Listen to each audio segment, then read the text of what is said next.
Hello. नमस्कार बेटा। कैसे हो आप सभी? आवाज़ आ रही है सभी को मेरी? एक बार सभी अपना ऑडियो वीडियो चेक कर ले बेटा, और थम्स अप दे दो। नमस्कार नमस्कार। गुड मॉर्निंग बेटा, good morning. So house the जोश? बच्चे लिख रहे हैं बिल्कुल भी नहीं सर, लो सर। क्यों भाई, ऐसा क्या हो गया? अभी तो जर्नी स्टार्ट करी है बेटा, इतनी जल्दी थक गए? ओके, ठीक है। तो लास्ट क्लास में बेटा अपन ने फिफ्थ लेक्चर कंप्लीट किया था, जिसमें एंडो मेम्ब्रेन सिस्टम कंप्लीट किया था बेटा, है कि नहीं? किसी को अभी तक किसी भी टॉपिक में from the starting of this chapter और जो एंडो मेम्ब्रेन सिस्टम तक अपन ने कंप्लीट किया है, उसमें किसी को कोई भी डाउट, कोई भी टॉपिक ऐसा लग रहा हो सर समझ में नहीं आया, जल्दी से एक बार कमेंट करके बताओ, फास्ट।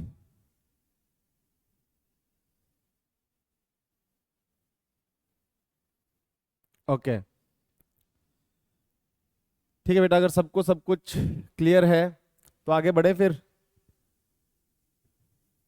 हम्म, बढ़े आगे।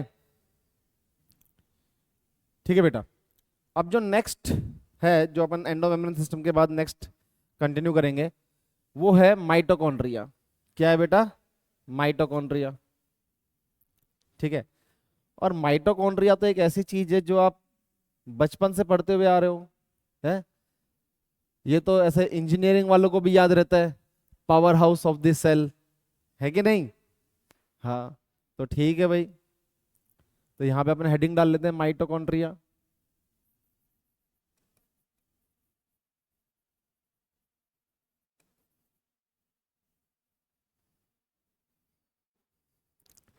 ठीक है, ओके। तो बेटा माइटोकॉन्ड्रिया के बारे में जब पढ़ते हैं तो सबसे पहले इसकी शेप पढ़ेंगे। क्या पढ़ेंगे बेटा? इसकी शेप पढ़ेंगे। इसकी शेप कैसी होती है, दिखने में कैसा होता है ये? ठीक है, अगर देखे दिखने में कैसा होता है तो अपन लिखते हैं इट इज सिलेंड्रिकल और सॉसेज इन शेप।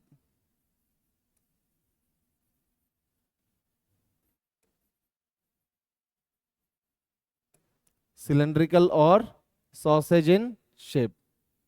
ठीक है, ओके। अब जब शेप देख ली है तो फिर एक बार अपन इसका वो भी देखेंगे। क्या देखेंगे बेटा? इसका साइज देख लेते हैं, किसके डायमेंशंस क्या है, लेंथ क्या है, डायमीटर क्या है कि नहीं? ओके बेटा, जस्ट ए मोमेंट। हाँ,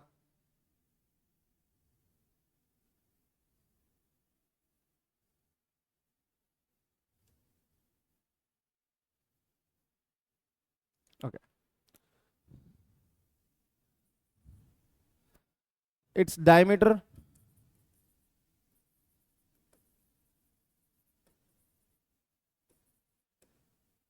कितना होगा बेटा? Anyone? 0.2 mu metre to 1.0 mu metre. और जो लेंथ होगी बेटा, length is 1.0 mu metre to 4.1 mu metre. ठीक है, ये हो गए इसके डायमेंशंस। ठीक है, अब बात आता है इसके स्टेन के ऊपर, कि किसको किससे स्टेन करेंगे।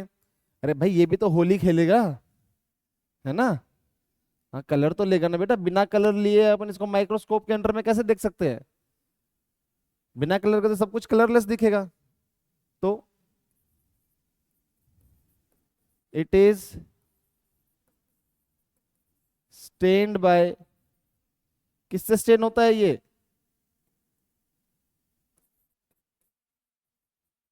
जेनस ग्रीन किससे स्टेन होता है बेटा? Janus green. ठीक है, अब नेक्स्ट, ये डिवाइड कैसे करता है?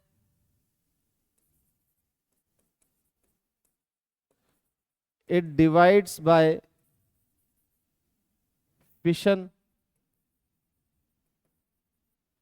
किससे डिवाइड करता है? Bye fission. ओके, यहां पे अगर अपन माइटोकॉन्ड्रिया के बारे में थोड़ा और स्ट्रक्चर में देखेंगे ना कि भाई इसमें कितने मेम्ब्रेन बाउंड है, ठीक है, फिर किस तरीके से कौन सी मेम्ब्रेन प्रेजेंट है, किस में कितना का कंपोजिशन है, कहाँ पे कौन सा फंक्शन होता है, ये सारी चीज देखते हैं अपन थोड़ा डायग्राम को देखते हुए। किसको देखते हुए बेटा? डायग्राम को देखते हुए।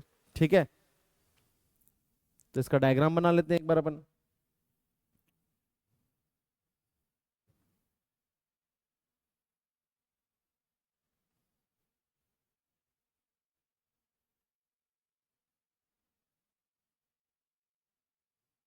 ये इस टाइप का जो शेप होता है इसको थोड़ा सॉसेज शेप बोलते हैं बेटा।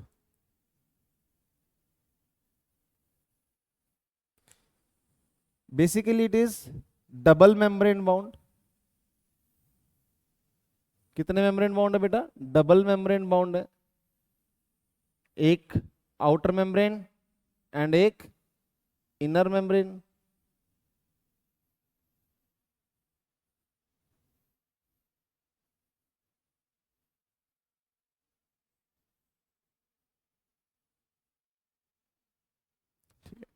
जैसे ये वाली हो गई आउटर मेम्ब्रेन बेटा, this is outer membrane and this is inner membrane. ठीक है, अब ये क्या है? इनर मेम्ब्रेन में क्या होती है? फोल्डिंग्स होती है। क्या होती है बेटा? फोल्डिंग्स होती है। इनको क्या बोलेंगे? इनको बोलेंगे क्रिस्टे।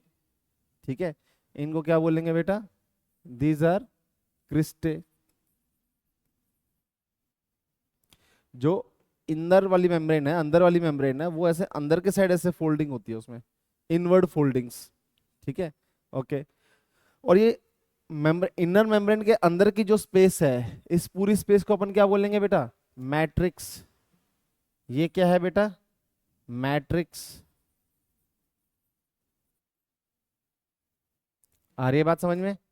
This is matrix.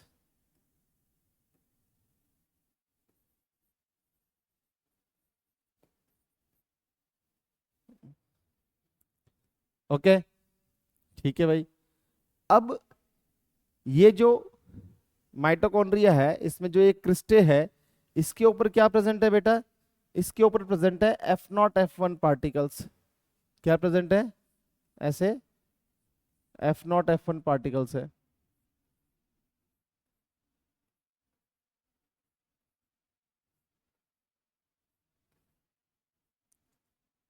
क्या ये एक ही क्रिस्टे पे होंगे? नहीं, सभी पे होंगे ये।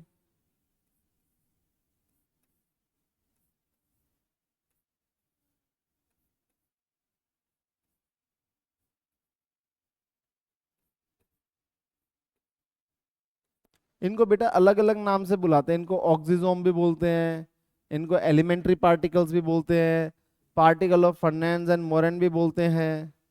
जैसे आपका नाम है ना, घर वालों ने आपका नाम अलग निकाला, प्यार से कुछ और बोल देते हैं।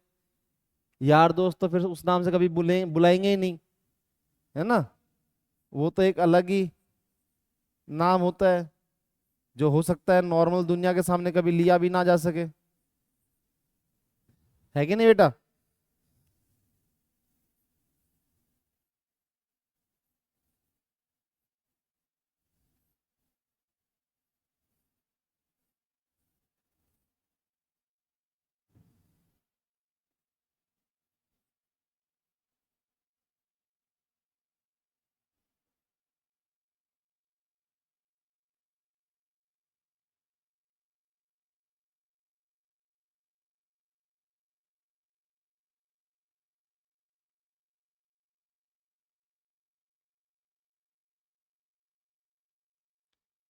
बेटा दुनिया का सबसे अच्छा डायग्राम है ये। जो बड़े बड़े आर्टिस्ट होते हैं ना, वो आके बोलते हैं, बोले सर बताओ ना कैसे बनाते हो आप।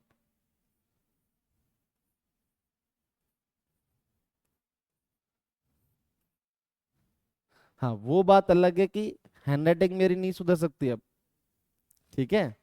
घर वालों ने बचपन में काफी कोशिश करी।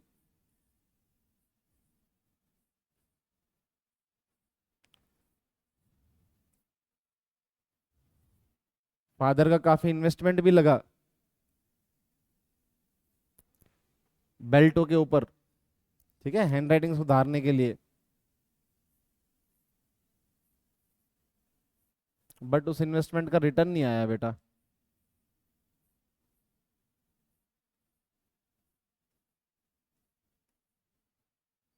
वो बोलते रहे बेटा, जिनका आईक्यू थोड़ा ज्यादा रहता है उनकी हैंडराइटिंग थोड़ी खराब रहती है बेटा।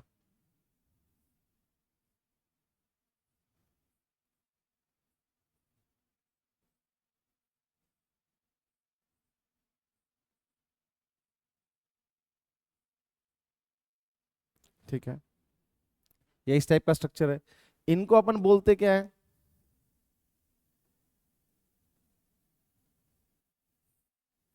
ये है F not F one particles. क्या है? F not F one particle. या फिर इन्हीं को अपन बोलते हैं बेटा एलिमेंट्री पार्टिकल, या फिर इनका एक और नाम है वो है ऑक्सीजोम। क्या है? ऑक्सीजोम। एक और नाम भी है particle of Fernandez and Moran. क्या नाम है बेटा? Particle of Fernandez and Moran. ठीक है, ओके। आपको ये याद रखना है कि जो आउटर मेम्ब्रेन है उसमें कोई फोल्डिंग नहीं है। जो इनर मेम्ब्रेन है, इनर मेम्ब्रेन में अंदर की साइड फोल्डिंग है, ठीक है। और ये जो अंदर की साइड फोल्डिंग है, इनको अपन क्या बोलते हैं बेटा? क्रिस्टे बोलते हैं। क्या बोलते हैं? क्रिस्टे। और इस क्रिस्टे के ऊपर ऐसे छोटे छोटे ऐसे पार्टिकल्स है, जिनको अपन क्या बोलते हैं? F not F one particle. और अब जो ये इनर मेम्ब्रेन के अंदर की साइड जो ये खाली स्पेस है, जो खाली स्पेस हमको दिखाई दे रही है, इसको अपन क्या बोलते हैं बेटा? मैट्रिक्स या माइटोकॉन्ड्रियल मैट्रिक्स। ठीक है। अब सवाल आता है, बोले सर ये जो दो मेम्ब्रेन के बीच की स्पेस है इसको क्या बोलेंगे? इसको बोलेंगे पेरी माइटोकॉन्ड्रियल स्पेस या इंटर मेम्ब्रेनस स्पेस। क्या बोलेंगे बेटा?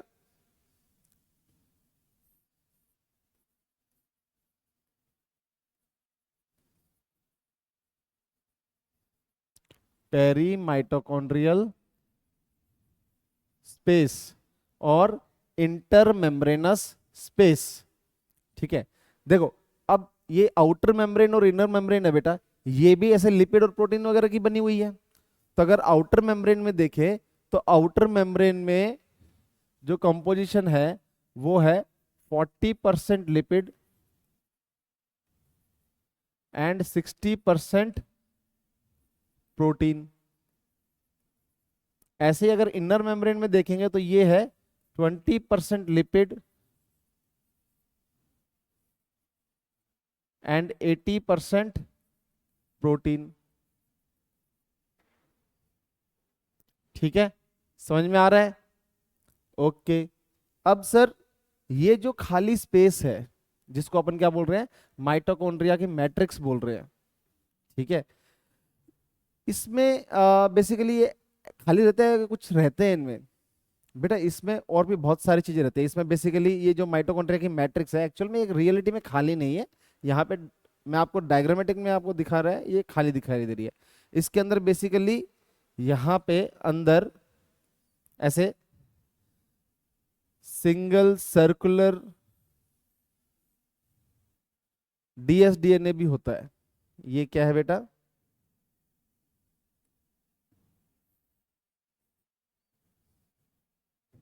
Single circular dsDNA, double stranded DNA. DS बोले तो डबल स्ट्रैंडेड डीएनए। ओके। इसके अलावा सर इसके अंदर राइबोसोम्स भी होते हैं। इसके अंदर क्या होते हैं? राइबोसोम्स भी होते हैं।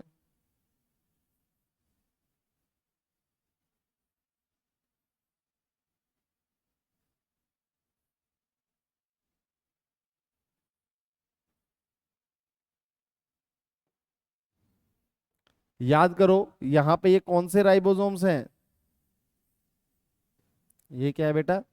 राइबोसोम्स। राइबोसोम्स कौन से होंगे ये? 70s 80s। राइबोसोम्स कौन से हैं बेटा? ये 70s। ठीक है, ओके। इसके अलावा और क्या क्या चीजें होती है बेटा? माइटोकॉन्ड्रिया की जो मैट्रिक्स है, it is the site for complete oxidation. It is the site of complete oxidation. मतलब बेसिकली जो क्रेब साइकिल होता है ना बेटा, जो आप रेस्पिरेशन इन प्लांट्स वाले चैप्टर में पढ़ोगे, ठीक है, क्या सिर्फ प्लांट्स में होती है क्रेब साइकिल? नहीं, एनिमल्स में भी होती है क्रेब साइकिल, ठीक है, बट उसको पढ़ेंगे रेस्पिरेशन इन प्लांट्स वाले चैप्टर में, ठीक है। तो वो जो रेस्पिरेशन है उसमें जो क्रेब साइकिल होती है वो कहाँ पे होती है? माइटोकॉन्ड्रिया की मैट्रिक्स में होती है। कहाँ पे होती है? माइटोकॉन्ड्रिया की मैट्रिक्स में, ठीक है। तो आप लिख सकते हो इस मैट्रिक्स के लिए, यहाँ पे लिख सकते हो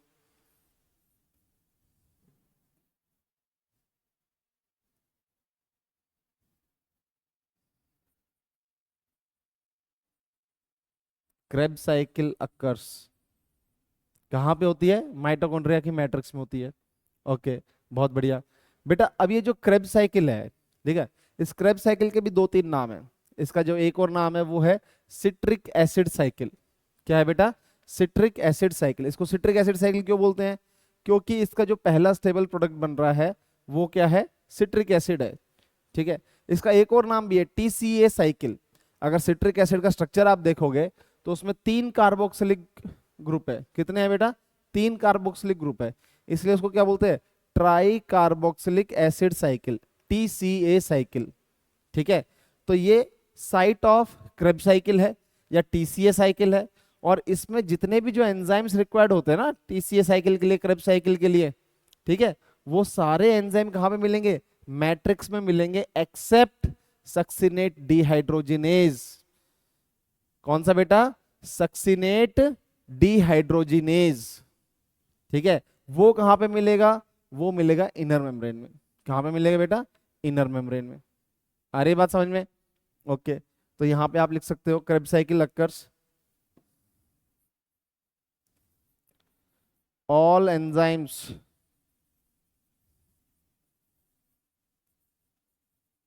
are present in matrix except succinate dehydrogenase। Succinate dehydrogenase, ठीक है। ये बेसिकली कहां पे मिलती है? ये मिलती है इनर मेम्ब्रेन में, ठीक है। आप इसको अगर लिंक करना चाहो ना, जो कि इंटरलिंकिंग ऑफ कॉन्सेप्ट्स बहुत जरूरी है बायो में, ठीक है। तो अपना जो ये रेस्पिरेशन इन प्लांट्स है, ठीक है, वहां पे अपन पढ़ेंगे इसके बारे में। तो वहां पे आप ईटीएस के बारे में पढ़ोगे, इलेक्ट्रॉन ट्रांसपोर्ट सिस्टम। किसके बारे में पढ़ोगे बेटा? इलेक्ट्रॉन ट्रांसपोर्ट सिस्टम, ठीक है। तो उसमें अपन 5 कॉम्प्लेक्स पढ़ते हैं, ठीक है। क्या पढ़ते हैं? 5 कॉम्प्लेक्स। उनमें से जो सेकंड कॉम्प्लेक्स है वो बेसिकली यही सक्सिनेट डिहाइड्रोजिनेज से रिलेटेड है, ठीक है। और उसमें से जो 5th कॉम्प्लेक्स है बेटा, 5वां कॉम्प्लेक्स, वो एक्चुअल नथिंग बट ये यही F0 F1 पार्टिकल्स है। This one, F0 F1 particles या ऑक्सीजोम, ठीक है। आ रही है बात समझ में? ओके, बहुत बढ़िया। तो ये, इसके अलावा और क्या क्या चीजें हैं इसमें? देखो बेटा, इसमें जो इनर मेम्ब्रेन है, इनर मेम्ब्रेन के अंदर क्या होता है? इनर मेम्ब्रेन के अंदर होता है ईटीएस। क्या होता है? ETS, electron transport system. क्या होता है? Electron transport system. आ रही बात समझ में? ओके। अब इसको देखो, इसमें अगर आप देखोगे यहाँ पे, तो लगभग इसमें सारी चीजें खुद की है, ठीक है। इसके पास खुद का डीएनए भी है, इसके बाद खुद के राइबोसोम्स भी है, खुद की एंजाइम्स वगैरह भी है इसके पास, बना लेता है ये सारी चीज, क्योंकि राइबोसोम्स है तो प्रोटीन सिंथेसिस कर लेता है। And all enzymes are nothing but proteins except ribosome, जिसके बारे में अपन जब जहाँ पे राइबोसोम के बारे में पढ़ेंगे वहां पे पढ़ेंगे, बाकी 12th क्लास में जेनेटिक्स में भी पढ़ेंगे, ठीक है। बायोमोलिक्यूल्स में भी पढ़ोगे आप, ठीक है। ओके, तो लगभग ये सारी खुद की चीजें खुद ही कर लेता है, ये किसी दूसरे के ऊपर डिपेंडेंट नहीं है। इसलिए माइटोकॉन्ड्रिया को क्या बोलते हैं बेटा? It is a semi autonomous organelle. क्या है बेटा? Semi autonomous organelle. और वैसे एक थियोरी तो ये भी है कि माइटोकॉन्ड्रिया एक्चुअल में पास्ट में ये क्या था, खुद एक प्रोकैरियोटिक सेल था। ठीक है, तो ये एक प्रोकैरियोटिक सेल इवॉल्व हुआ है into mitochondria inside a eukaryotic cell. ठीक है, इसके बहुत सारी जो सिमिलैरिटी है वो विद प्रोकैरियोट है। तो एक जो इवोल्यूशन की जो थ्योरी है वो ये भी है कि माइटोकॉन्ड्रिया बेसिकली प्रोकैरियोट से इवॉल्व हुआ है। किससे इवॉल्व हुआ है? प्रोकैरियोट से इवॉल्व हुआ है बेटा। ठीक है, आ रही है बात समझ में? किसी को नहीं समझ में आया हो तो बताओ।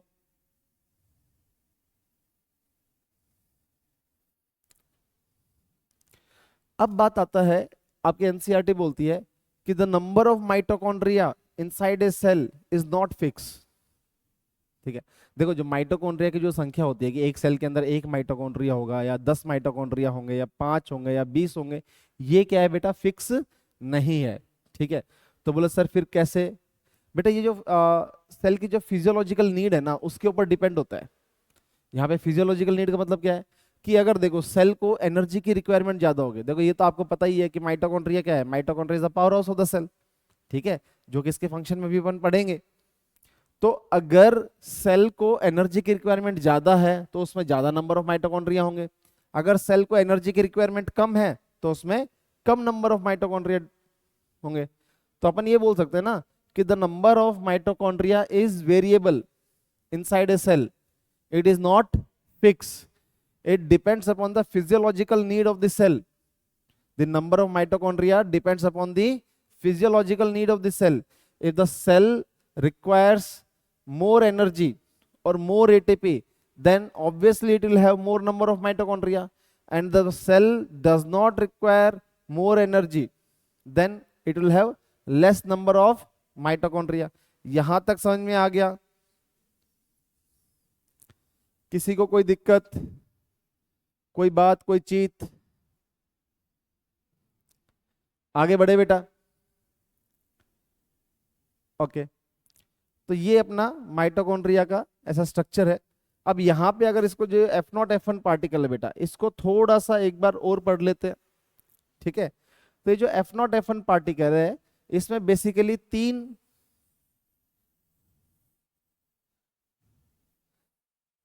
मेन पार्ट्स है इसके। क्या है? ये बेस है।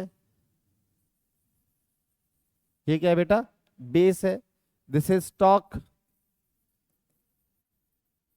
And this is head. ठीक है, ये क्या है? Structure of F0F1 particle. ठीक है, ये क्या है बेटा? F0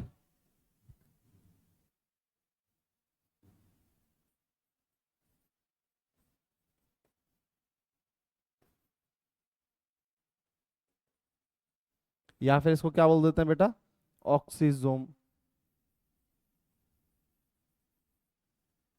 देखो अगर आप इसका स्ट्रक्चर देखोगे तो इसमें एक बेस है, एक स्टॉक है और एक हेड है। ठीक है, इसका जो हेड है इसमें एक एंजाइम रहती है। क्या रहती है? इसमें एक एंजाइम रहती है। एंजाइम का नाम क्या है? ATP synthase.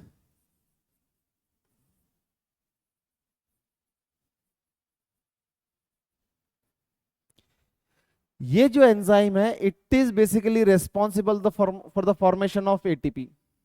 ठीक है,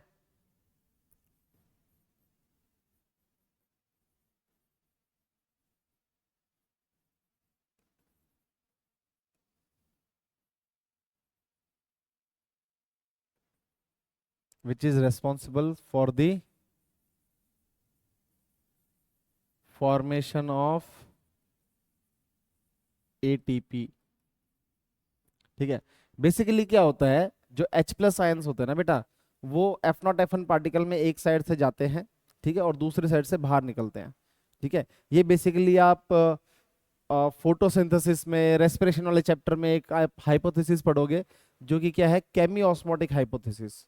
क्या है बेटा? केमी ऑस्मोटिक हाइपोथेसिस। ठीक है, जो केमी ऑस्मोटिक हाइपोथेसिस होती है ये बताती है कि एटीपी बनती कैसे है या एटीपी का फॉर्मेशन किस तरीके से होता है। तो बेसिकली एटीपी बनाने के 3 तरीके हैं बेटा। कितने तरीके हैं? 3 तरीके। एक है SLP। क्या है? SLP, substrate level phosphorylation. ठीक है, कि कोई एक सबस्ट्रेट है, उसके टूटने से, उसका बॉन्ड टूटने से उसमें से जो एनर्जी रिलीज हो रही है, उसी एनर्जी को ट्रैप करके अपन एटीपी बना रहे हैं। ठीक है, एग्जाम्पल ग्लाइकोलाइसिस। एक है PP, फोटोफॉस्फोराइलेशन। ठीक है, ये बेसिकली आपके थाइलाकॉइड के अंदर होती है। ठीक है, जब फोटोसिंथेसिस पढ़ेंगे वहां पे पढ़ेंगे। और एक होती है OP, ऑक्सीडेटिव फॉस्फोराइलेशन। ठीक है, ये कहाँ पे होती है? ये माइटोकॉन्ड्रिया में हो रही है। ठीक है, कि जो एनर्जी है जहां से एटीपी बनाएंगे, वो बेसिकली कहाँ से आ रही है? ऑक्सीडेशन रिएक्शन से आ रही है। कहाँ से आ रही है? ऑक्सीडेशन रिएक्शन से। ठीक है, ये डिटेल में जो अपना रेस्पिरेशन इन प्लांट्स वाला चैप्टर है, ठीक है, वहां पे जब अपन ये ग्लाइकोलाइसिस, क्रेब्स साइकिल, ETS, ये सारी चीजें पढ़ेंगे तो वहां पे ये पूरा प्रोसेस डिटेल में पढ़ेंगे बेटा। अभी के लिए आप इतना याद रखो कि mitochondria is the site of complete oxidation. Mitochondria is the site of complete oxidation. And mitochondria की जो इनर मेम्ब्रेन है उसमें क्या होता है? ऑक्सीडेटिव फॉस्फोराइलेशन होता है। क्या होता है? ऑक्सीडेटिव फॉस्फोराइलेशन होता है ड्यूरिंग ETS। ठीक है, ये कुछ पॉइंट्स जो अभी आपको याद रखने हैं, और इसको आप लिंक कर सकते हो जब रेस्पिरेशन इन प्लांट्स वाला चैप्टर पढ़ेंगे, तो वहां पे आप इन सब चीजों को इंटरलिंक कर सकते हो। ठीक है बेटा, और जब वहां पे इन सब चीजों को इंटरलिंक करोगे तो आपको पूरा कॉन्सेप्ट समझ में आएगा। ओके, क्योंकि अगर अभी मैं वो सारी चीजें यहाँ पे समझाने लग गया, क्रेब्स साइकिल समझाने लग गया, तो आप जो मेन चैप्टर है cell the unit of life, इससे अपन भटक जाएंगे बहुत। ठीक है, तो अभी तो अपन इस चैप्टर के ऊपर रहते हैं, अभी बस इतना पढ़ते हैं कि माइटोकॉन्ड्रिया में ये सारी चीजें होती हैं। ठीक है, और ये सारी जो एंजाइम्स वगैरह ये भी माइटोकॉन्ड्रिया में प्रेजेंट है। अब इनका कहाँ पे क्या काम है, वो जब वो वाला चैप्टर पढ़ेंगे वहां पे डिटेल में देख लेंगे बेटा। तो यहां तक समझ में आ गया? किसी को कोई दिक्कत, किसी को कुछ समझ में नहीं आया हो तो आप बताओ मेरे को, जल्दी कमेंट करके बताओ, जल्दी। और जिन लोगों ने डायग्राम नोट डाउन नहीं किया वो एक बार डायग्राम बना सकते हैं इसको। ठीक है, मैं एक बार साइड हो जाता हूँ। ओके,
हो गया बेटा? ओके, आज पता नहीं AC में थोड़ी गड़बड़ हो रही है। ठीक है, जिससे अब टेम्परेचर का बहुत ज़्यादा बढ़ा हुआ है। हाँ, दिक्कत तो बहुत आ रही है बेटा, बट क्या करें, पापी पेट के लिए सब कुछ करना पड़ता है ना? नहीं नहीं, मैं ऐसा कोई झूठा नहीं बोलूंगा कि नहीं बच्चों के लिए करना पड़ता है। देखो अपन सब कुछ जो करते हैं इस संसार में, जो भी कोई कर रहा है, और ये एक आ, कड़वा सत्य है ये। ठीक है, जो भी कोई कुछ करता है वो इस पापी पेट के लिए करता है। ठीक है बेटा? ओके, हाँ, तो आगे बढ़े। ये माइटोकॉन्ड्रिया समझ में आ गया? अच्छा, एक माइटोकॉन्ड्रिया के क्या फंक्शंस रह गए हैं बेटा, तो एक बार अपन इसके फंक्शंस और देख लेते हैं कि what are the functions of mitochondria. ठीक है, आप सभी मेरे साथ बने रहो। किसी को कहीं पे कोई भी दिक्कत आती है, कुछ भी समझ में नहीं आता, तो वहीं पे उसी मोमेंट पे बता दो बेटा, क्योंकि अगर अब आज नहीं बताओगे तो ये क्या रह जाएगा ये टॉपिक। फिर इस टॉपिक से रिलेटेड जो भी सारी चीजें आप भविष्य में किसी भी चैप्टर में पढ़ोगे, जैसे कि मैं बता रहा ये यहाँ पे चीजें रेस्पिरेशन इन प्लांट्स वाले चैप्टर से लिंक करेगी या फोटोसिंथेसिस से लिंक करेगी, तो वहां पे आप ना कोरिलेट नहीं कर पाओगे। जब एक चीज आपकी छूट जाती है तो उससे रिलेटेड बाकी सारी चीजें भी कहीं ना कहीं आपका लैग करेगा फिर। ठीक है, तो अपन ऐसा कुछ नहीं करेंगे, ये अभी जर्नी की शुरुआत है। ठीक है, तो स्टार्टिंग से ही जोश मेंटेन रखना है। ठीक है, और डिसिप्लिन तरीके से काम करना है बेटा, कंसिस्टेंटली।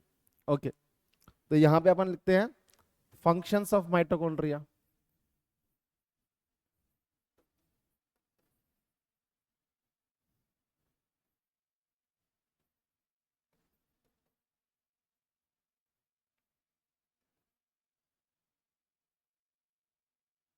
क्या लिखेंगे बेटा?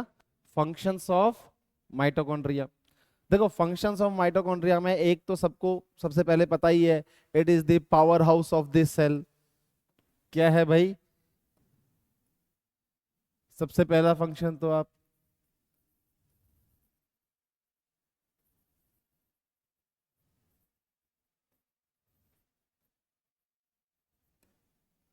Power house of the cell.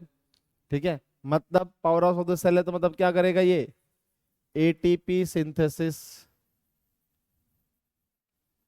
क्या करेगा भाई? ATP synthesis. ठीक है, आ रही है बात समझ में या नहीं आ रही? ठीक है बेटा, दूसरा जो इसका फंक्शन है, it is involve in it is involve in beta oxidation of fats. It is involve in beta oxidation of fats.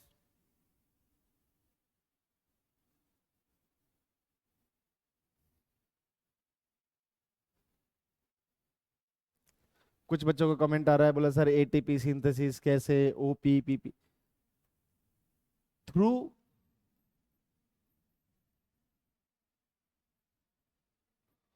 Oxidative phosphorylation. Oxidative phosphorylation. ठीक है बेटा, ओके। इसका एक और फंक्शन है, it is involve in photorespiration. Sir ये photorespiration क्या होती है बेटा? फोटोसिंथेसिस इन हायर प्लांट्स में, ठीक है, जब वो चैप्टर पढ़ेंगे तो वहां पे एक कॉन्सेप्ट आएगा फोटो रेस्पिरेशन का। ठीक है, कि जैसे कुछ ऐसे रीजन जैसे जो एवरग्रीन फॉरेस्ट वगैरह वहां पे होते हैं, वहां पे क्या होता है कि ऑक्सीजन का जो लेवल है वो थोड़ा ज्यादा रहता है, और जो रुबिस्को एंजाइम है, मोस्ट अबंडेंट एंजाइम, ठीक है, उसका नाम भी अभी आने वाले उसमें प्लास्टिड्स वगैरह में पढ़ेंगे तब वहां पे आने वाला है। तो वो जो एंजाइम है उसके पास दोनों एक्टिविटीज रहती है। ठीक है, वो कार्बोक्सिलेज एक्टिविटी भी कर सकती है और ऑक्सीजनेज एक्टिविटी भी करती है। तो जब कभी रुबिस्को ऑक्सीजनेज एक्टिविटी करती है, ठीक है, तो एक वो वेस्टफुल प्रोडक्ट बनाती है जिसका नाम क्या है? फॉस्फोग्लाइकोलेट, जो कि 2 कार्बन का है। ठीक है, तो उसको थोड़ा फिक्स करने के लिए एक एक्स्ट्रा स्टेप करना पड़ता है प्लांट्स को, और उसमें लॉस होता है, एक रेस्पिरेटरी लॉस होता है। वो जो प्रोसेस है वो बेसिकली क्या है? फोटो रेस्पिरेशन है। क्या है? Photo respiration. आ रही बात समझ में? ठीक है, तो फिर वहां पे कुछ प्लांट्स का इवोल्यूशन हुआ, जो C3 से C4 प्लांट्स के बारे में पढ़ेंगे। ये सारी चीजें अपन फोटोसिंथेसिस वाले चैप्टर में पढ़ेंगे। तो वो जो प्रोसेस है फोटो रेस्पिरेशन, उसमें वन ऑफ द जो ऑर्गेनल इन्वॉल्व है वो माइटोकॉन्ड्रिया है। ठीक है, उसमें बेसिकली 3 चीजें इन्वॉल्व होती है। एक तो क्लोरोप्लास्ट इन्वॉल्व होता है, माइटोकॉन्ड्रिया इन्वॉल्व होता है, और पेरोक्सिसोम भी इन्वॉल्व होता है। कौन इन्वॉल्व होता है बेटा? पेरोक्सिसोम। ठीक है, आई बात समझ में? ठीक है, तो यहाँ पे ये फोटो रेस्पिरेशन में वो है। तो ये हो गए अपने फंक्शंस ऑफ माइटोकॉन्ड्रिया। ठीक है, अब जो नेक्स्ट ऑर्गेनल है जिसके बारे में अपन पढ़ेंगे वो है बेटा प्लास्टिड्स। क्या है? प्लास्टिड्स। ठीक है, तो लिखो प्लास्टिड्स।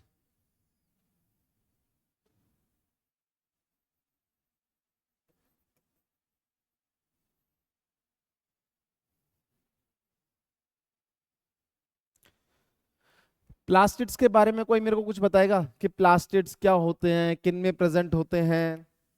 एनीथिंग?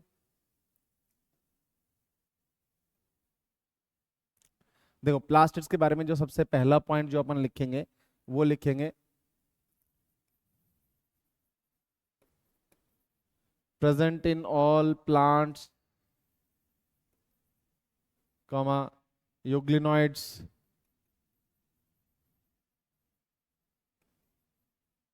ठीक है। ये बायोलॉजिकल क्लासिफिकेशन पढ़ेंगे ना तो वहां पे आएगा ये सर, ठीक है। और एटसेट्रा एटसेट्रा, ठीक है। बेसिकली जो फोटोसिंथेसिस वगैरह करते हैं उनमें आपको देखने को मिलेंगे प्लास्टिड्स, ठीक है। प्लास्टिड्स कैसे क्या होते हैं, प्लास्टिड्स क्या होते हैं, या बेसिकली उनके कोई टाइप्स वगैरह भी है क्या? तो अपन बोल सकते हैं ऑन द बेसिस ऑफ, ठीक है, colour and pigment, they are of 3 types. तो लिखो on the basis of colour and pigment, on the basis of color and pigment,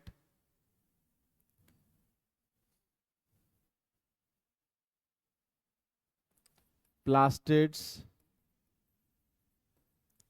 are of 3 types। कितने टाइप्स के बेटा? 3 टाइप के, ठीक है। कौन कौन से?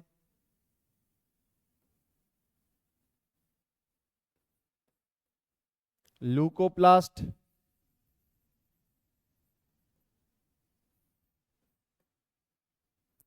Chromoplast and chloroplast.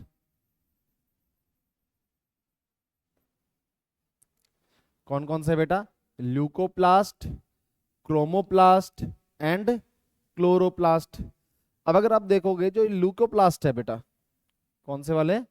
ये जो ल्यूकोप्लास्ट है ये कैसे होते हैं? ये कलरलेस होते हैं। कैसे हैं? कलरलेस। इनमें क्या होता है? ग्रैनम एब्सेंट होता है,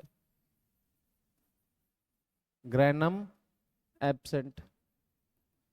बोलोगे सर ये ग्रैनम क्या है? बेटा जब क्लोरोप्लास्ट का स्ट्रक्चर पढ़ेंगे ना तो वहां पे आप थाइलाकॉइड, फिर थाइलाकॉइड एक के ऊपर एक ऐसे प्रेजेंट होते हैं तो ग्रैनम बनते हैं, मल्टीपल ग्रैनम होते हैं तो उनको ग्रैना बोल देते हैं। ये सारी चीज पढ़ोगे आप, ठीक है। बस अभी 2 मिनट की बात है, उसके बाद ये वाला टॉपिक आएगा क्लोरोप्लास्ट, ठीक है, जब वहां पे अपन डिटेल में पढ़ेंगे इसके बारे में। ओके, हाँ। गर्मी बहुत ज्यादा हो रही है, देख लो अब तुम्हारे लिए क्या क्या करना पड़ रहा है इतनी गर्मी में, ठीक है। तो सिलेक्शन देना है बेटा, ठीक है बेटा। कहीं बोलोगे नहीं सर हम तो कुछ नहीं कर, हम तो ढीठ है, हम नहीं देंगे कुछ भी, आप चाहे कितनी मेहनत कर लो। मेरे लिए नहीं, कम से कम पेरेंट्स के लिए। किसके लिए बेटा? पेरेंट्स के लिए। और बाकी अगर रियलिटी बताऊं तो तुम अपने खुद के लिए सिलेक्शन दो। किसके लिए? खुद के लिए। Okay okay.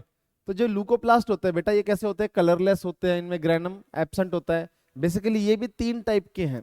ये भी कितने टाइप के हैं? 3 टाइप के हैं। तो अपन लिख सकते हैं इधर,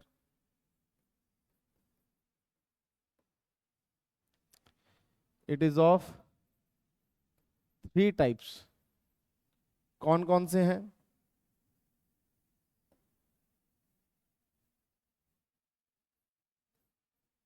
एक है अमाइलोप्लास्ट,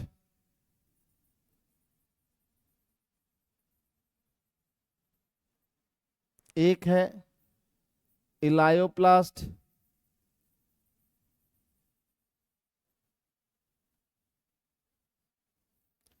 एक है aleuroplast.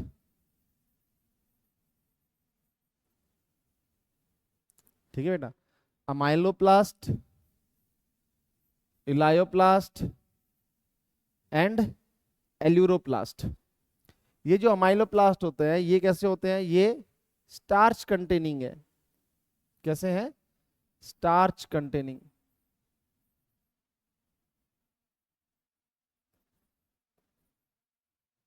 Example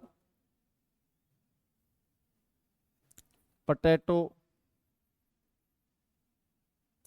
rice, etcetera etcetera. ठीक है, ऐसे ही इलायोप्लास्ट है, ये क्या करते हैं बेटा, स्टोर ऑयल्स एंड फैट्स। इसका एग्जाम्पल क्या होगा, कैस्टर।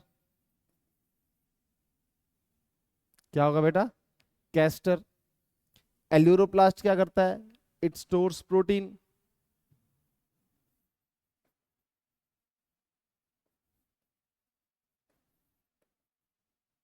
Stores protein. इसका एग्जाम्पल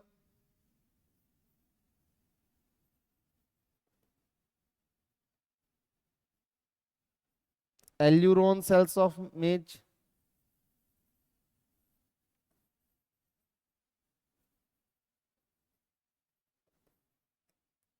बाकी अगर वैसे भी देखना चाहो तो आप जो आपका मॉर्फोलॉजी इन फ्लावरिंग प्लांट्स वाला चैप्टर है, ठीक है, उसमें आप उसके लगभग लास्ट में जाओगे तो शायद से राइट हैंड साइड में, ठीक है। नई एनसीईआरटी में नहीं पता, थोड़ा चेंज हो गया होगा पेज नंबर वगैरह, ठीक है, बट पुरानी एनसीईआरटी में राइट साइड के पेज में वहां पे डाइकॉट और मोनोकॉट दोनों का डायग्राम दे रखा है सीड का। तो वहां पे अगर आप देखोगे तो वहां पे दिखा रखा है, एक एल्यूरोन लेयर दिखा रखा है मोनोकॉट्स में। इसमें दिखा रखा है, मोनोकॉट्स का डायग्राम में एल्यूरोन लेयर दिखा रखा है, वो बेसिकली यही है, उनके अंदर होते हैं ये। ठीक है, ओके। तो ये तो हो गए अपने टाइप्स ऑफ ल्यूकोप्लास्ट, जो कि कैसे है, कलरलेस है। कैसे है बेटा, कलरलेस है। और on the basis of the material that this store, ठीक है, ये कितने टाइप के हैं, ये 3 टाइप के हैं। अगर ये स्टार्च कंटेनिंग है या स्टार्च को स्टोर कर रहे हैं तो अमाइलोप्लास्ट, ठीक है। अगर ऑयल्स एंड फैट्स को स्टोर कर रहे हैं तो इलायोप्लास्ट, और अगर प्रोटीन्स को स्टोर कर रहे हैं तो अपन क्या बोलेंगे, एल्यूरोप्लास्ट। क्या बोलेंगे बेटा, एल्यूरोप्लास्ट। ठीक है, ओके, ठीक है। अब आते हैं क्रोमोप्लास्ट के ऊपर। किसके ऊपर आते हैं बेटा, क्रोमोप्लास्ट के ऊपर। हाँ बेटा लिख लेना, कोई दिक्कत नहीं है, आपको ये शेयर हो जाएगी, ठीक है। कुछ बच्चे कमेंट कर रहे हैं, बोलो सर थोड़ा सा साइड दे दो, थोड़ा सा रुक जाओ, हम लिख लेते हैं। ठीक है, चलो कोई नहीं, अगर आप बोल रहे हो तो मैं थोड़ा सा साइड हो जाता हूँ, ठीक है, आप लिखना चाहो तो लिख लो। बट बाकी ये आपके साथ ना ये शेयर हो जाएगी एज ए पीडीएफ, ये आपके पास शेयर कर दी जाएगी। ठीक है बेटा,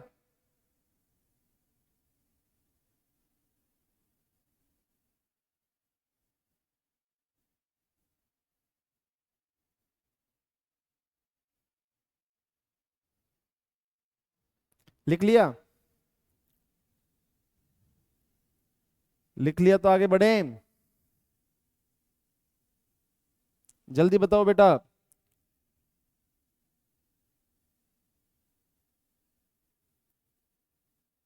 Okay, अब नेक्स्ट अपन पढ़ते हैं क्रोमोप्लास्ट के बारे में। किसके बारे में, क्रोमोप्लास्ट के बारे में।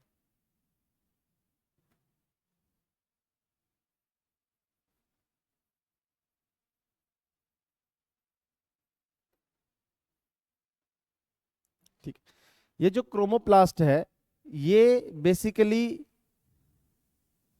येलोइश भी हो सकते हैं, येलोइश, ठीक है, या फिर ऑरेंज, या फिर reddish in colour, reddish in colour due to the presence of, due to the presence of कौन से पिगमेंट्स, कैरोटीनॉइड पिगमेंट्स। कौन सा पिगमेंट बेटा, कैरोटीनॉइड पिगमेंट्स। ठीक है, अरे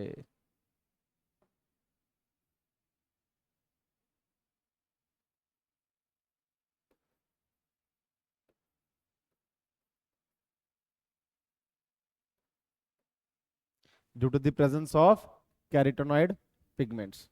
ठीक है, इनके बारे में एक बात बोली हुई है बेटा, they form either from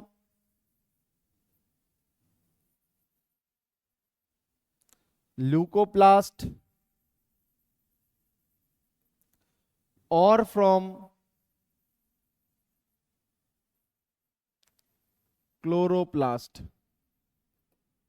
they form either from leucoplast और फ्रॉम क्लोरोप्लास्ट। ठीक है, ये वाला पॉइंट समझ में आया या नहीं आया? इसका एक एग्जांपल देता हूं मैं तुम्हें। आप सभी ने हरी मिर्च देखी होगी, टमाटर देखे होंगे, आम भी देखा होगा, ऐसे बहुत सारे सब्जियां देखी होंगी जो स्टार्टिंग में कैसी रहती है, ग्रीन इन कलर रहते हैं। कैसे रहते हैं? Green in colour. फिर धीरे धीरे आप देखना जैसे जैसे वो पकता है, ठीक है, जैसे जैसे वो राइपन होता है, उसका क्या होता है बेटा? कलर चेंज होता है। ठीक है, जैसे जो ग्रीन चिल्ली है वो थोड़ा सा येलोइश होगी, फिर ऑरेंज कलर हो गया, फिर फाइनली कैसे हो जाएगी? रेड कलर की हो जाएगी। ऐसे ही जो आम है वो भी जैसे जैसे उसमें राइपनिंग होती है वो भी क्या करता है? अपना कलर चेंज करता है। टमाटो है, टमाटो भी ऐसे ही करता है बेटा। ठीक है, ऐसे बहुत सारी सब्जियां हैं, आपने देखा होगा। सब्जियां and fruits, vegetables and fruits आपने देखे होंगे ऐसे बहुत सारे। तो एक्चुअल में वो किसकी वजह से हो रहा है? वो जो उनके जो क्लोरोप्लास्ट है ना बेटा, वो किस में ट्रांसफॉर्म हो रहे हैं? क्रोमोप्लास्ट में। किस में ट्रांसफॉर्म हो रहे हैं? क्रोमोप्लास्ट में। इसलिए आपको ये चेंज देखने को मिलता है। ठीक है, तो चलो फिर नेक्स्ट पॉइंट लिखो।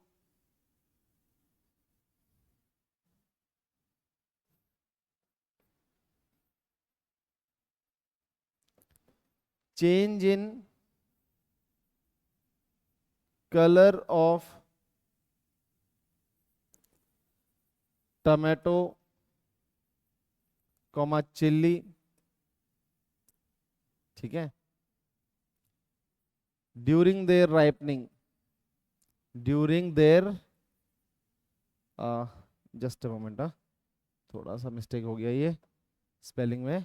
Okay, during their ripening,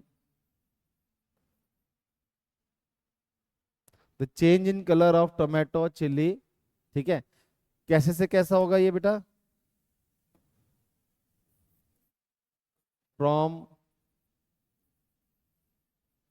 green to yellowish, from green to yellowish. ठीक है बेटा, जस्ट अ मोमेंट, एक थोड़ा सा फोन बज गया था बेटा। Okay, from green to yellowish और रेड। ठीक है, during its ripening is due to the transformation,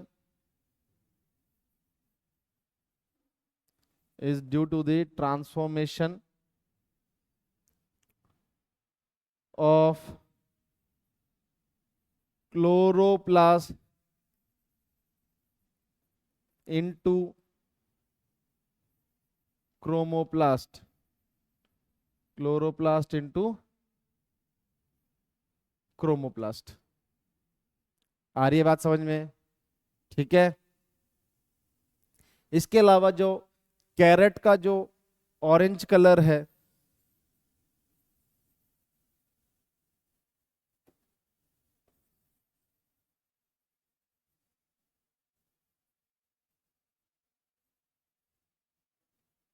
orange colour of carrot is due to, किसकी वजह से बेटा? क्रोमोप्लास्ट की वजह से। Is due to chromoplast. आ रही है बात समझ में या नहीं? यहां तक सबको समझ में आ गया? आगे बढ़े क्या? ठीक है, अब जो नेक्स्ट है वो है बेटा क्लोरोप्लास्ट। क्या है? क्लोरोप्लास्ट।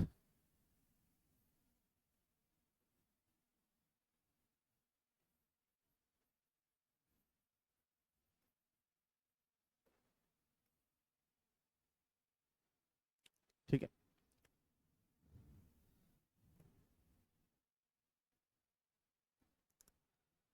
अगर क्लोरोप्लास्ट के बारे में देखें तो क्लोरोप्लास्ट कैसा है, जैसे कि माइटोकॉन्ड्रिया है वैसे ये भी क्या है, it is double membrane bound, it is double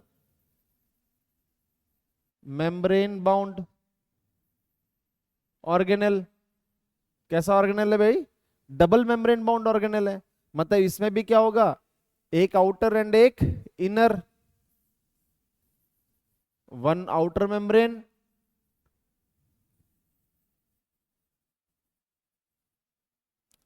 and one inner membrane. अब सवाल ये उठता है कि क्या माइटोकॉन्ड्रिया के जैसे इसमें भी इसकी इनर मेम्ब्रेन अंदर की साइड ऐसे फोल्डिंग्स होंगी उसमें, नहीं, यहां पे एज सच कोई फोल्डिंग्स नहीं है। जैसे माइटोकॉन्ड्रिया में तो क्या था बेटा, क्रिस्टे थे ना बेटा, यहां पे एज सच कोई क्रिस्टे वगैरह नहीं है। आई बात समझ में? ओके, बेसिकली इसमें क्या प्रेजेंट होता है, ये क्या है बेटा, पिगमेंट कंटेनिंग है। क्या है बेटा, पिगमेंट कंटेनिंग। लिखो ग्रीन इन कलर, क्या है, ग्रीन इन कलर। ठीक है, अगर इसका रंग अगर अपन देखेंगे जैसे अपन ने देखा ना, क्रोमोप्लास्ट बेसिकली कैसा है, येलोइश है, ऑरेंजिश है, रेडिश है। ल्यूकोप्लास्ट कैसा है, कलरलेस है। ऐसे जो क्लोरोप्लास्ट है बेटा वो कैसा है, ग्रीन इन कलर है। ठीक है, और इसमें क्या होते हैं, फोटोसिंथेटिक पिगमेंट्स होते हैं, green in colour and have photosynthetic pigments, photosynthetic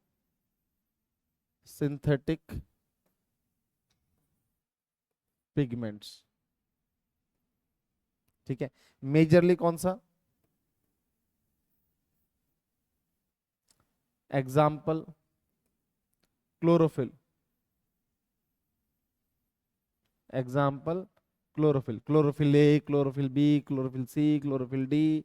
ठीक है, मतलब फिर ऐसे कैरोटेनॉइड्स भी प्रेजेंट होते हैं इसमें, ज़ैंथोफिल्स भी होते हैं। ठीक है बेटा, ये सारे जो फोटोसिंथेटिक पिगमेंट्स है वो आपको देखने को मिलेंगे किसमें, क्लोरोप्लास्ट में। किसमें देखने को मिलेंगे, क्लोरोप्लास्ट में देखने को मिलेंगे।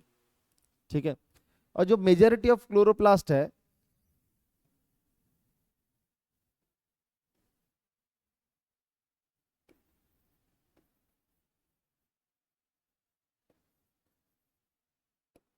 Majority of chloroplast, majority of chloroplast that are found in photosynthetic आप बोल सकते हो सेल्स, बेसिकली वो कौन से सेल्स है, मीजोफिल सेल्स है बेटा। Majority of chloroplast are found in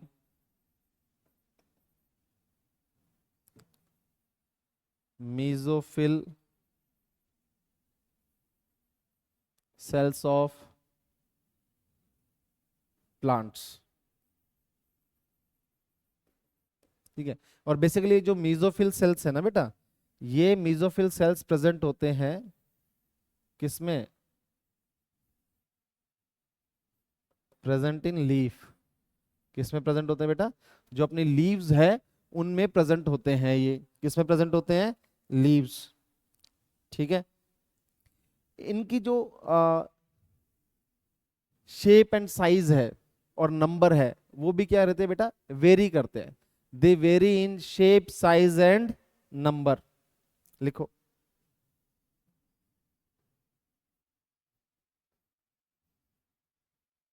chloroplast vary इन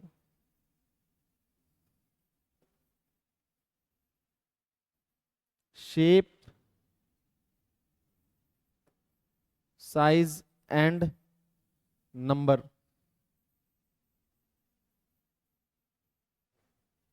देखो इसके लिए एक एग्जांपल मैं आपको बताता हूं। जैसे एक ग्रीन एल्गी है बेटा, ठीक है, क्लाइमेडोमोनास। कौन सी एल्गी है, ग्रीन एल्गी। ठीक है, उसमें जो क्लोरोप्लास्ट है वो एक है, कितने क्लोरोप्लास्ट है उसमें? एक क्लोरोप्लास्ट है। बट अगर ऐसे ही अगर अपन देखें कि जो एक टिपिकल डाइकोट लीफ की जो एक मेसोफिल सेल है, ठीक है, टिपिकल डाइकोट लीफ में मतलब एक डाइकोट लीफ है, उसके अंदर बहुत सारे मेसोफिल सेल्स होंगे, ठीक है, n number of mesophyll cells है। उनमें से एक मेसोफिल सेल के अंदर 20 से 40 क्लोरोप्लास्ट है। कितने बेटा? 20 to 40 क्लोरोप्लास्ट, ठीक है। इसलिए अपन क्या बोलते हैं, इनके जो नंबर है वो क्या करते हैं?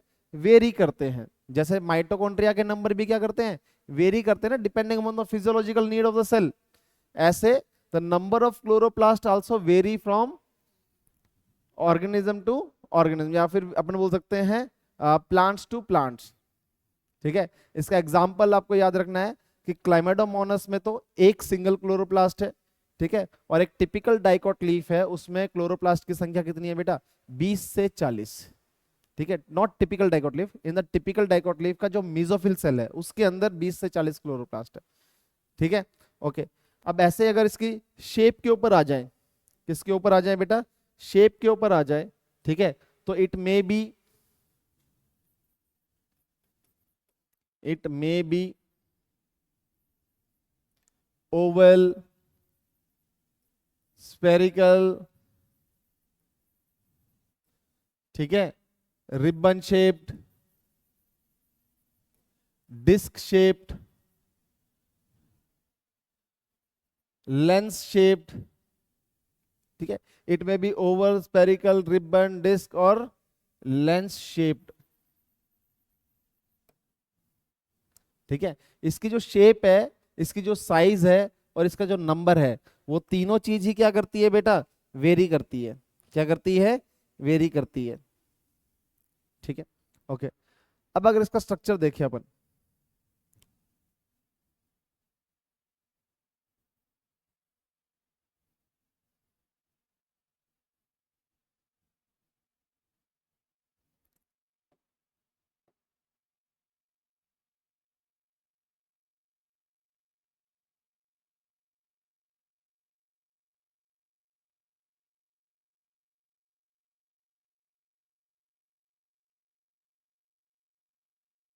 इसका एक ये डायग्राम बना के देखते हैं बेटा।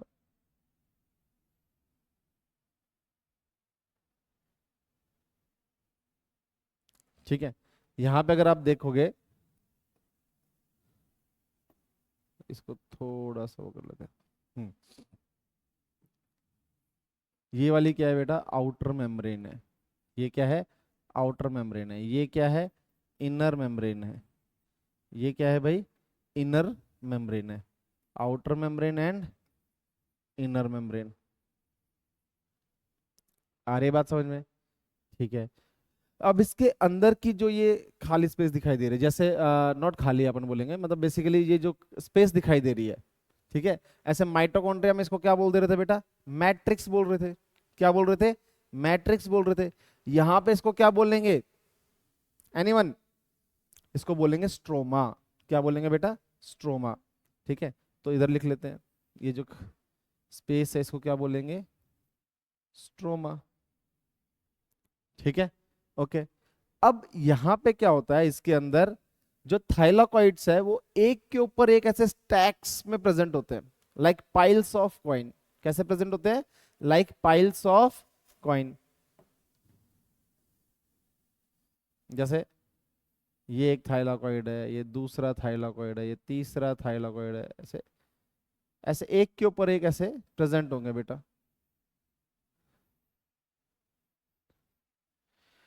जब ऐसे देखो, ये इंडिविजुअली एक क्या है? एक तो इंडिविजुअली है थाइलाकॉइड, बट जब ये एक के ऊपर एक ऐसे लाइक पाइल्स ऑफ कॉइन अगर ऐसे प्रेजेंट होंगे तो इनको क्या बोलेंगे? ग्रैनम। क्या बोलेंगे बेटा? ग्रैनम। बट अगर ऐसे एक से ज्यादा ग्रैनम प्रेजेंट है तो क्या बोलेंगे इनको? ग्रैना। देखो, सिंगुलर क्या है? ग्रैनम। प्लूरल क्या है बेटा? ग्रैना।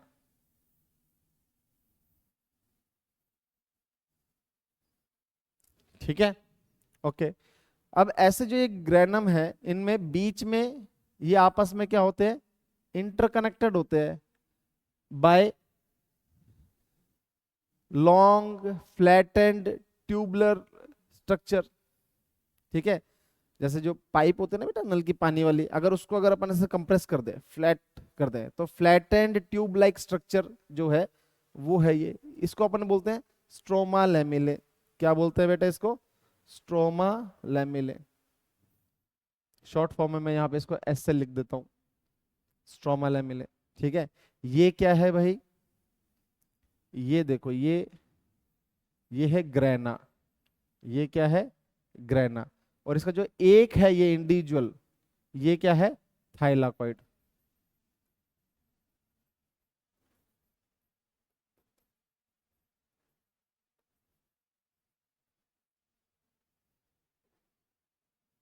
ये क्या है भाई? थाइलाकॉइड।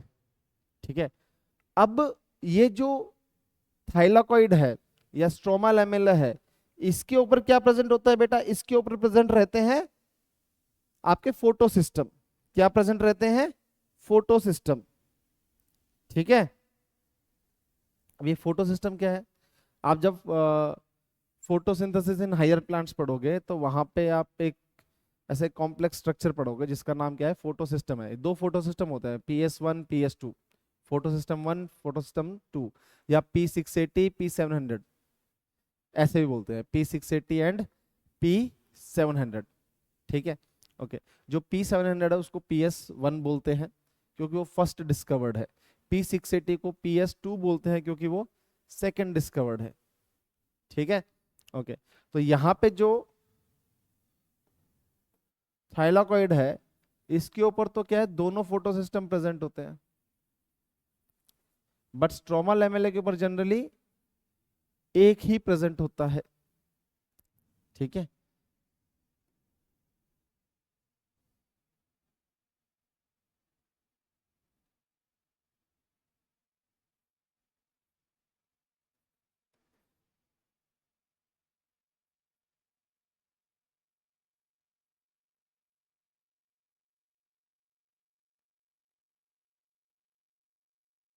ठीक।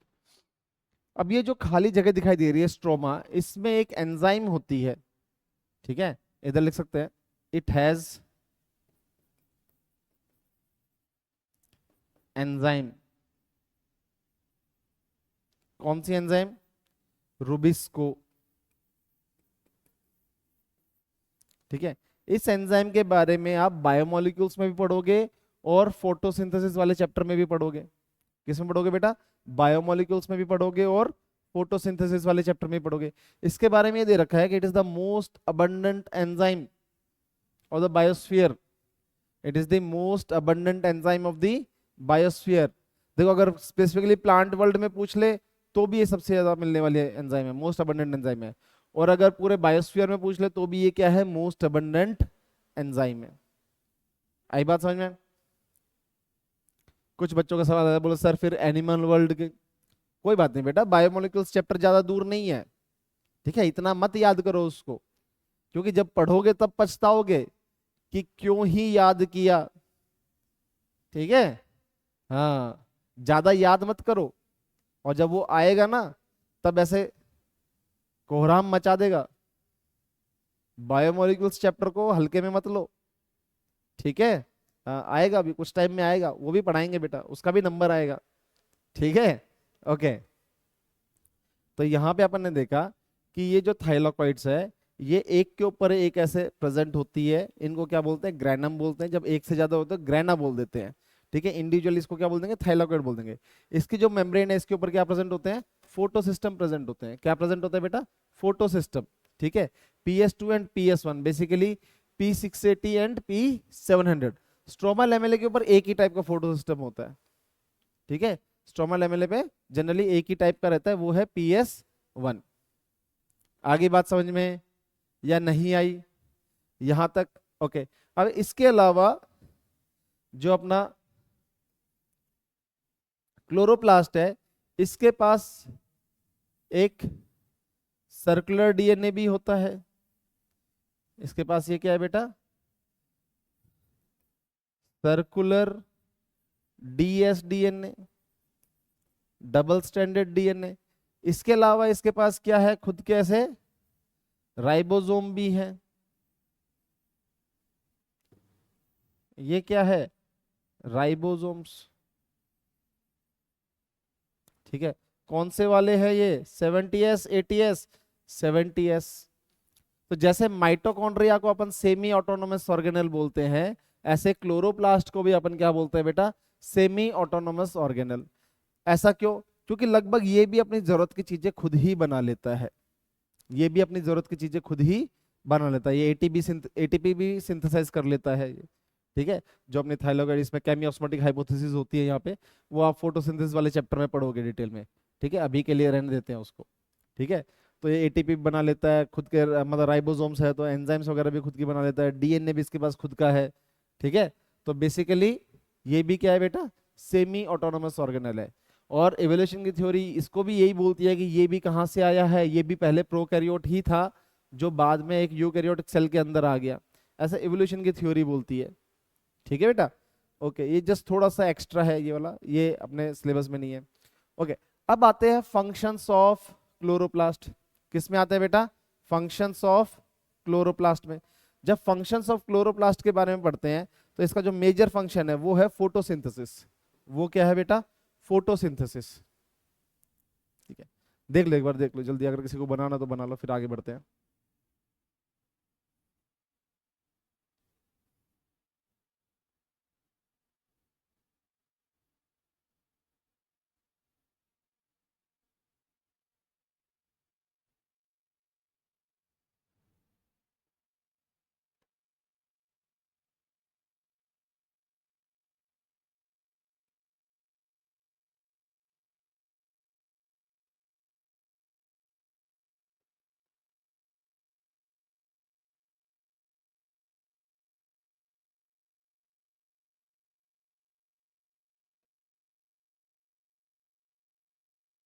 Functions of chloroplast.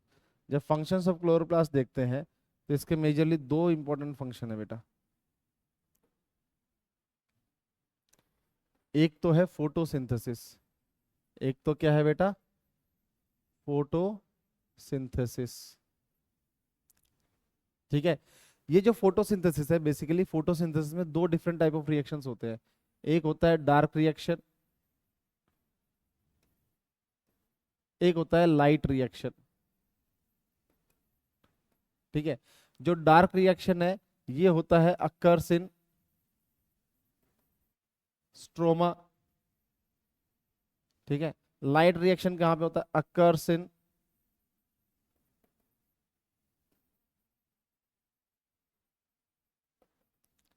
Thylakoid membrane, comma stroma lamellae. ठीक है, बेसिकली डार्क रिएक्शन को बायोसिंथेटिक फेज भी बोलते हैं। क्या बोलते हैं? Biosynthetic phase. बेसिकली जो मेन जो कार्बोहाइड्रेट है, जो शुगर है, जो ग्लूकोज है, वो किस में बन रहा है? डार्क रिएक्शन में बन रहा है। लाइट रिएक्शन में तो एक एसेसरी, मतलब एक मिड इंटरमीडिएट पार्टिकल फॉर्म होता है। ठीक है, जो डार्क रिएक्शन में काम में आता है वो क्या है? क्या है भाई वो? NADPH। क्या है भाई? NADPH। ठीक है, इसके अलावा जो इसका दूसरा फंक्शन है वो है स्टार्च स्टोरेज।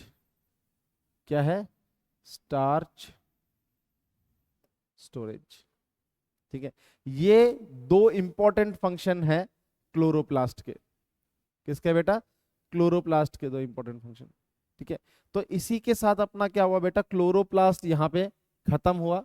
ठीक है, अब जो नेक्स्ट है वो क्या आएगा बेटा? अपना राइबोसोम के बारे में पढ़ेंगे। किसके बारे में पढ़ेंगे? राइबोसोम के बारे में पढ़ेंगे। फिर साइटोस्केलेटन एलिमेंट्स के बारे में पढ़ेंगे, न्यूक्लियस के बारे में पढ़ेंगे, ये सारी चीजें पढ़ेंगे और उसके बाद फिर अपना चैप्टर खत्म होगा।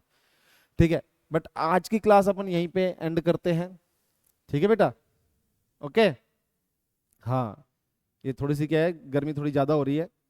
ठीक है, तो थोड़ा डिफिकल्ट हो रहा है, वरना अभी इसको खींच देते अपन थोड़ा सा और आज राइबोसोम को भी कंप्लीट कर लेते। ठीक है, बट कोई नहीं, अगली क्लास में राइबोसोम्स और साइटोस्केलेटन को एक साथ ले लेंगे। ओके बेटा, ठीक है। तो यहां तक आपको क्या करना है? एनसीईआरटी की word to word, line to line reading लगानी है। और कहीं पे कोई भी पॉइंट ऐसा हो जो आपको समझ में नहीं आ रहा है, ठीक है, तो मेरे को शेयर करो, अपन उसके बारे में डिस्कस करेंगे। और अगली क्लास में अगर आओ और कोई डाउट रहे तो मेरे को स्टार्टिंग में ही बता देना, सबसे पहले अपन डाउट्स क्लियर करेंगे बेटा। ठीक है, अपन आगे बढ़ने से पहले मेन जो अपना पीछे का किसी का कोई डाउट है तो वो क्लियर करेंगे, क्योंकि हमेशा याद रखना जो आज का डाउट है वो कल का क्या बनेगा बेटा, बैकलॉग बनेगा। ठीक है, तो घर पे जाके रीडिंग करना बेटा, प्रैक्टिस जरूर करना, क्योंकि मैं फिर से बोलता हूं कंसिस्टेंसी इज द की। ठीक है, थोड़ा थोड़ा करो बट डेली करो, 365 दिन करो। ठीक है, ओके, ओके बेटा, thank you, thank you so much.